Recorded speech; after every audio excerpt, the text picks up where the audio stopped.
What does Microsoft 365 and tinfoil have in common? I'll answer that in just a second. I'm Killian Smith, Training and Content Specialist with Worksighted.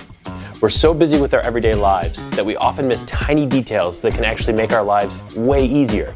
We all think we know how to use common everyday items, but as it turns out, most of us have been using them incorrectly. Let me give you an example. Did you know that the arrow on the side of the gas icon is pointing to the side of your vehicle that the gas tank is on? Now, check this out. We've all used tinfoil before, but did you know that on the side of every tinfoil box, there's these perforated tabs that you push in to keep the roll from falling out? These are things that we use all the time, but you might not have known their full potential or their capabilities. Now let's equate that to something you use every day for your profession.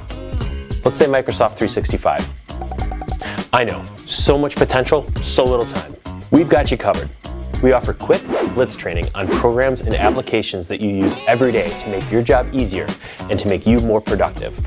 So again, what does Microsoft 365 and tinfoil have in common? You might not know all the features, but with a little training, you can know how to use those things to their full potential.